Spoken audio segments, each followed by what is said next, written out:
Nasugatan ang isang babae sa San Jose del Monte, Bulacan matapos nakawan at saksakin ng kanyang kapitbahay. Saksi sa insidente ang batang anak ng biktima.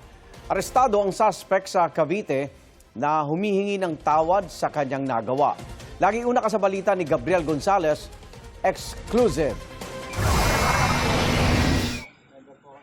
Dinampot ng mga otoridad ang lalaking ito sa Barangay Buenavista 3, General Trias, Cavite. Sospek siya sa panguhold at pananaksak sa kanyang kapitbahay sa San Jose del Monte, Bulacan noong July 24. Ayon sa pulisya, minanmanan ng sospek ang kanyang kapitbahay noong lumabas ito ng apartment para bumili ng pagkain. Nung pagpasok ng victim natin sa kanyang apartment, sumunod agad yung ating suspect. So, ang hinihingi ng suspect sa kanya is yung cellphone niya at saka yung pera ng mga victim. Kaya lang, nung ibibigay na ng victim yung mga items na hiningi ng suspect is biglaan naman niyang sinaksak.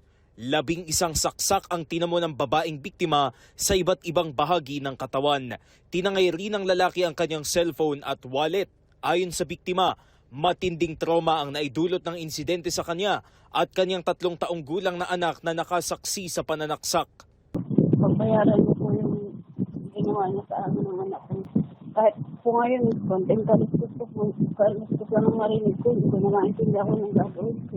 Yung anak ko po, pag tinatanong sa kanya kung ano nangyari sa mama niya kayo, sinasabi niya, dugo-dugo, tapos yung mga saksak, yung turo niya. Hanggang ngayon po, takot ko sa akin yung anak ko liwapit sa akin. Ayon sa sospek, nagawa niya ang krimen dahil sa problema nila ng kanyang asawa. Hindi ko naman po gusto rin eh. Nataranta lang po ako eh. Cellphone lang naman po talaga yung gusto ko nun eh. Kaso po eh, nandaban na po siya eh. Pasensya na sa nangyari. Hindi ko rin naman ako gusto, may anak din ako. Kaso nagkaroon lang ako ng problema, nagkaiwalay ako kami ng asawa ko. Nakakulong ang sospek sa San Jose del Monte Police Station.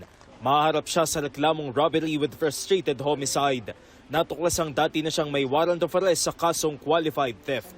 Ire-refer din daw ng pulisya ang anak ng biktima sa mga eksperto para matulungan sa nararanasang trauma. Ito ang unang balita. Gabriel Gonzalez, GMA News.